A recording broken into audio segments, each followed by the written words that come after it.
प्रशांत किशोर का गुणगान करते हुए दिखाई दे रहे हैं, कह रहे हैं ये महिलाओं की बात, शिक्षा की बात, स्वास्थ्य की बात कर रहे हैं। प्रशांत किशोर को हम जिताएंगे इस बार। सुनिए, बिहार की जनता की जमीन पर जाइएगा, प्रशांत किशोर मंच पर और माइक पर और मीडिया के सामने कुछ और कहते हैं और पर्दे के पीछे उनके नेता, उनके कार्यकर्ता और खुद प्रशांत किशोर कुछ और कार्य करने का काम करते हैं। आपको पता है, सामंतवाद को बढ़ाने का काम, अगर बढ़ावा देने में अगर प्रशांत किशोर का हाथ है तो आप बिहार जाकर देखिए, बिहार की जमीन पर जाकर पूछिए, बिहार की जनता से पूछिए प्रशांत किशोर का हाथ कहां पे। क्या बिहार के लिए, बिहार के बारे में और बिहार के लिए सोचना गुनाह हो गया है बिहार के अंदर? गुनाह की बात नहीं है, मैं फिर कह रहा हूं, जो बात तेजस्वी यादव कह रहे हैं, जो बात प्रशांत किशोर कह रहे हैं, उन पे अमल कौन कर रहा है? मैं पूछना चाहता हूं प्रशांत किशोर जी की मैं बात करूं, क्या कारण रहा है प्रशांत किशोर जी के आदेश के लगभग तमाम प्रत्याशी भारतीय जनता पार्टी के गुणगान कर रहे हैं। 7 से 8 प्रत्याशी बिहार के पूर्व प्रदेश अध्यक्ष, वर्तमान गृह राज्य मंत्री नित्यानंद राय के घर पे मौजूद रहते हैं, अमित शाह के घर पे मौजूद रहते हैं, जेपी नड्डा के साथ दिखते हैं, भारतीय जनता पार्टी के तमाम बीजेपी नेताओं के साथ दिखते हैं। क्या कारण है? प्रशांत किशोर। और प्रशांत किशोर ने जिनको तमाम नेताओं को जिनको टिकट देने का काम किया, वो तमाम नेता कभी ना कभी भारतीय जनता पार्टी से जुड़ाव रखते हैं। इसका कारण एक ही है कि भारतीय जनता पार्टी को और प्रशांत किशोर को बिहारी की चिंता नहीं है, उनको चिंता है तो भूरा बाल की चिंता है।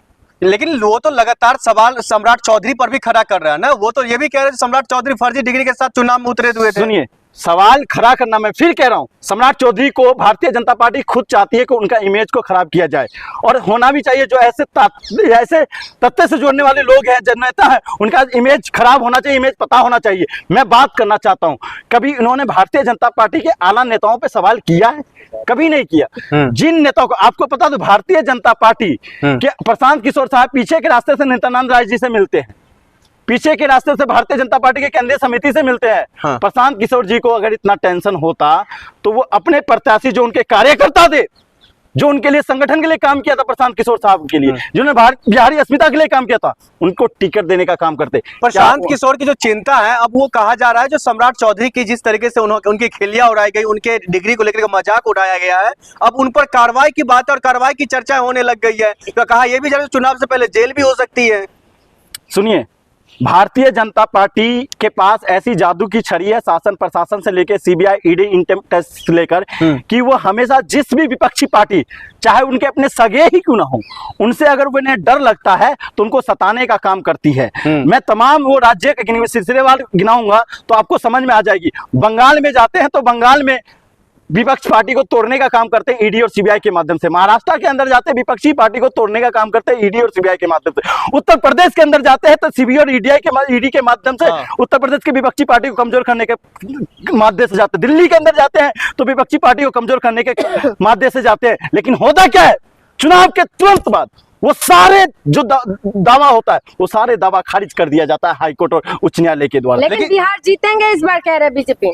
भारतीय जनता पार्टी कहे कुछ भी, लेकिन जनता द्वारा चुना जाता है सरकार। मैं पूछना, जनता, बाहर की जनता यही कहती है कि मुझे नहीं चाहिए 20 साल वाली सरकारी सेना की नौकरी, 4 साल वाली अग्निवीर, मुझे नहीं चाहिए जो भारतीय जनता पार्टी 40 करोड़ गरीबों से बढ़ाकर 80 करोड़ गरीब कर दिया है। हमें नहीं चाहिए बिहार की जनता को जो 50 लाख का कर्ज था वो 2.5 लाख करोड़ से ज्यादा का कर्ज हो गया। हमें नहीं चाहिए भारतीय जनता पार्टी जो गैंगस्टर और जो दंगा कराता हो। हमें वो सरकार नहीं चाहिए जो सरकार देश के अंदर जातिवाद और धर्मवाद और पंथवाद और भाषावाद लाता हो। तो बिहार की जनता समझदार है, और लोकतंत्र में सबसे ज्यादा समझदार अगर मानी जाती है कहीं की जनता तो बिहार की जनता। और बिहार की जनता इस बार महागठबंधन के साथ भागीदारी और समता के साथ खड़ा हुई। श्री यादव, मुकेश साहनी और आईपी गुप्ता साहब भी गए थे, और वही समस्तीपुर की धरती है जिसने जंगल राज को नकारा है। और जिस जंगल राज की बात कर रहे थे मोदी जी, उस जंगल राज में स्कूल खोली गई थी, उस जंगल राज में स्वास्थ्य केंद्र खोला गया था, उस जंगल राज में पिछड़ा दलित आदिवासी को बोलने की आवाज दी गई थी, उस जंगल राज में दलितों को, पिछड़ों को बैठने का अधिकार दिया गया था, उस जंगल राज में विधानमंडल के अंदर प्रतिनिधित्व दिया गया था, उसी जंगल राज में शासन और प्रशासन में भागीदारी दी गई थी, उसी जंगल राज में सांसद और विधायक बनाए गए थे, मंत्री बनाए गए थे, और उसी जंगल राज में लालू प्रसाद यादव ने हाथ पकड़ के पिछड़ा, दलित, अल्पसंख्यक, आदिवासियों को सदन तक पहुंचाने का काम किया था। नहीं, आप चाहते हैं जो बेल पर जो नेता बाहर आया है, जो नेता कभी भी जेल के अंदर जा सकता है, उस ऐसे नेता को हम चुन करके सत्ता में लाए? वही बात कर रहा हूं। बेल पे आने वाले सम्राट चौधरी कौन है, जिसके ऊपर हत्या का आरोप है? मैं पूछना चाहता हूं, विजय सिन्हा कौन है, दिलीप जायसवाल कौन है, अनंत सिंह कौन है, आनंद मोहन कौन है, सुनील पांडे कौन है? ये तमाम नेता, कुछ चुनिंदे नेता का नाम बताओ। भारतीय जनता पार्टी का लिस्ट उठाकर देखिएगा तो आधे से ज्यादा नेता ऐसे हैं जिनके ऊपर या तो बलात्कार का आरोप लगा है, मुजफ्फरपुर कांड याद होगा आपको, एक मंत्री जिनकी धर्मपत्नी चुनाव लड़ रही है, उनके ऊपर हजारों बेटियों के साथ महिला तस्करी का आरोप लगा है। क्या इससे बड़ा आरोप हो सकता है? जिस नारी बचाओ की बात करते हैं प्रधानमंत्री मोदी जी मंच के माध्यम से, उसी मंच से बेटी पर अत्याचार करने वाले नेताओं को टिकट दिया जाता है, मंत्री बनाया जाता है।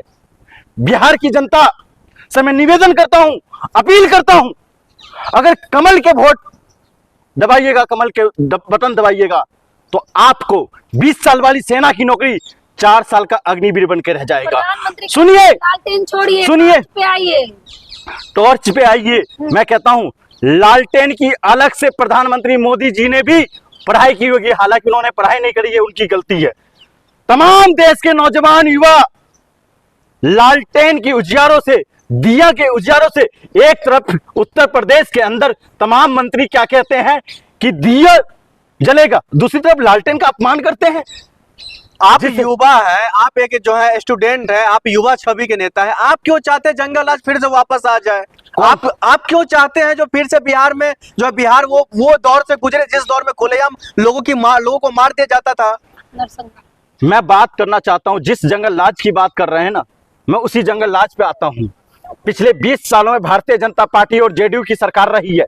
कितने नरसंहार हुआ बिहार के अंदर, कितने दंगे हुए हैं बिहार के अंदर, कितने महिलाओं के साथ बलात्कार हुआ है बिहार के अंदर, कितने मानव तस्करी हुई है बिहार के अंदर। और जिस जंगल राज, उस जंगल राज में आपको पता है हर गांव में सड़क पहुंचाई गई थी लालू प्रसाद यादव के मुख्यमंत्री रहते हुए। हर गांव के अंदर, फिर से कह रहा हूं, सरकारी स्कूलें खोली गई थी। इसका मतलब क्या 9वीं फेल को हम बैठा दें मुख्यमंत्री के तौर पर? 7वीं फेल को नहीं बिठा सकते। 9वीं फेल जिसकी बात कर रहे हैं, मैं आपसे पूछना चाहता हूं सवाल कि एक खिलाड़ी के तौर पे विराट कोहली का डिग्री होना जरूरी है क्या? सचिन तेंदुलकर का डिग्री होना जरूरी है क्या? सुनिएगा, आपको तमाम खिलाड़ियों का नाम बताना चाहता हूं। और सबसे बड़ी बात, उत्तर प्रदेश की आर्थिक राजधानी कही जाने वाली नोएडा, जिनका डीएम अहिल भाई साहब बने थे, आपको पता है खेल के माध्यम से खिलाड़ियों को सम्मान किया जाता है, उनको डीएम तक बनाया जाता है, उनको राष्ट्रपति का पर्सनल सेक्रेटरी तक बनाया जाता है। आपको पता होना चाहिए, एक खिलाड़ी, एक खेल से, उसी खिलाड़ी, उसी 9वीं फेल ने बिहार के अंदर पहला स्पोर्ट्स अथॉरिटी बनाने का काम किया है। उसी, सुनिए, उसी तेजस्वी यादव जी ने बिहार के अंदर पहला टूरिज्म सेक्टर बनाने का काम किया, पहला अथॉरिटी बनाने का काम किया। उसी तेजस्वी यादव ने मेडिकल के क्षेत्र में, आपको पता है, तमाम स्वास्थ्य केंद्र के अंदर औचक निरीक्षण करके उसको बदहाल और बिहार